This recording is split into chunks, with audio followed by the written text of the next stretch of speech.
Good evening, and thank you for joining us for this 13 Plus FastCast. I'm Mary Coleman. And I'm Dan Mars. Let's jump right into your local news. Yeah, State School Superintendent Tom Horn has announced a new program that will combat lost hours in the classroom during the pandemic by bringing free tutoring to elementary school students statewide.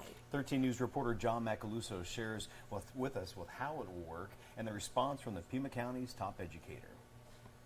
I'm announcing today a free tutoring program for students grades 1 through 8 in public and charter schools who did not test proficient in reading or writing or math. The program will cost $40 million and pay for about 1.3 million hours of tutoring. Potential tutors will include current teachers. The teachers will be paid $30 an hour, and then if they make 6 months of progress within the 6-week period, they get a stipend of an additional $200. And private companies. Some of the private vendors do very well. Some of them guarantee if your child does not learn to read when we've tutored them, you get your money back. So we're doing a request for proposals from vendors. Now the goal is to improve testing scores in various categories. I have one obsession in life, and my obsession is that we increase the proficiency levels of the students in the schools and that we help the teachers achieve academic progress for those students. Pima County School Superintendent Dustin Williams says he likes the program but would have liked to have been informed. There was no collaboration, which I would have liked a little bit more with our office.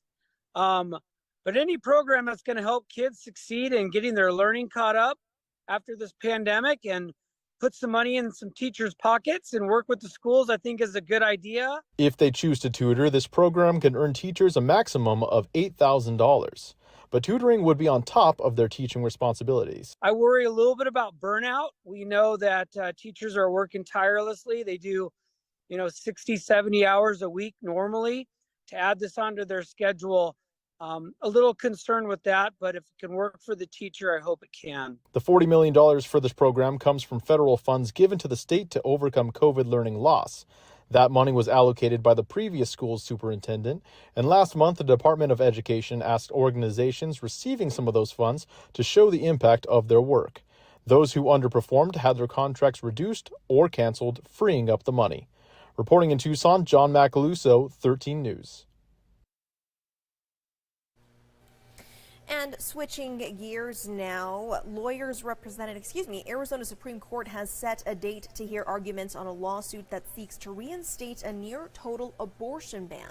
Yeah, justices have set December 15th to take up an appeal of last year's lower court ruling that found Arizona's recently passed 15-week ban takes precedent over territorial air law that bans all abortions except to save the mother's life.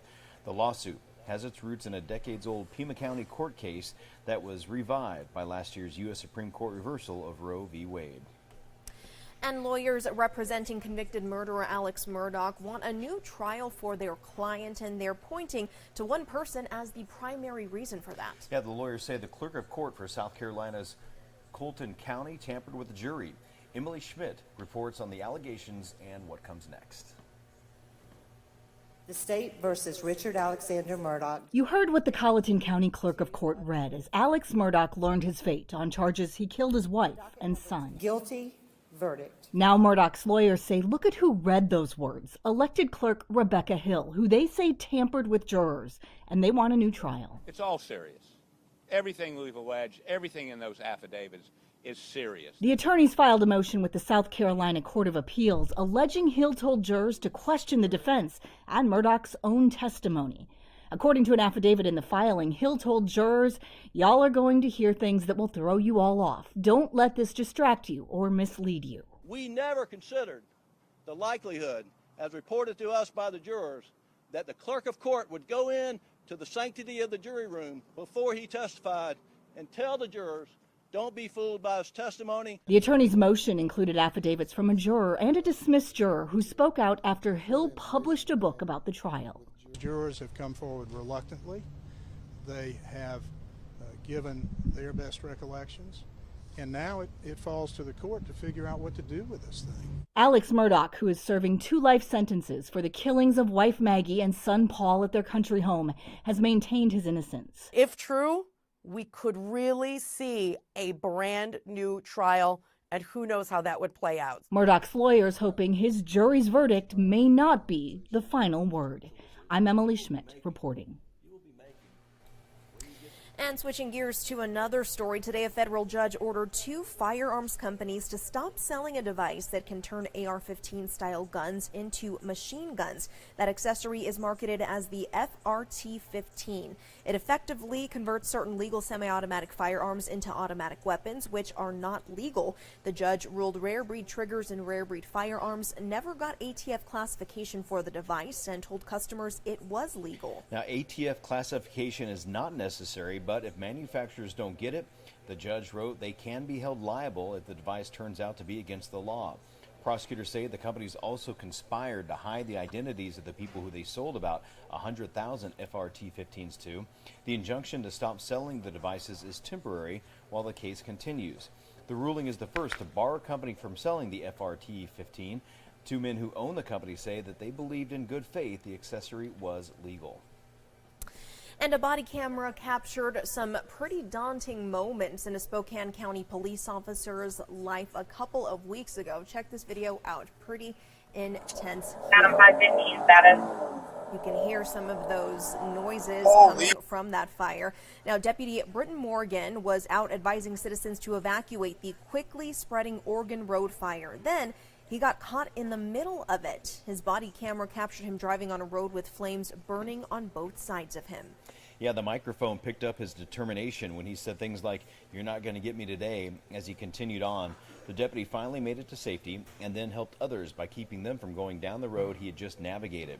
The Oregon Road fire is mostly contained now, but it is still burning.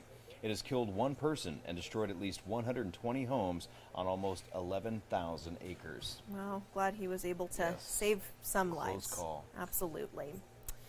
And Dan, we're going to end on a more fun note. Take a look inside Disney's newest cruise ship. The Disney Treasure has a theatrical dining experience themed to the Disney and Pixar film Coco. Such a great movie. Now, it also has a ride called Aquamouse, which takes guests through the world of Mickey Mouse animated shorts, and an ice cream parlor inspired by Disney's Zootopia.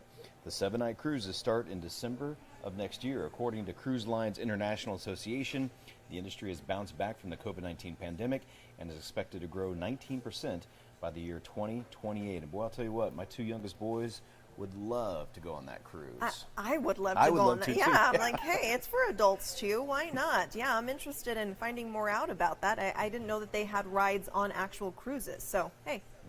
Now I'm in the mood for vacation, Mary. Let's go. I'm ready. All right. Well, we are going to leave you with this live look outside. You can see that sunset. Still pretty gorgeous out there, Dan. Yeah, and that one little lone saguaro all by itself. But we appreciate you joining us for this 13 Plus newscast, and we'll see you at KOLD 13 News at 10 o'clock tonight. Please join us.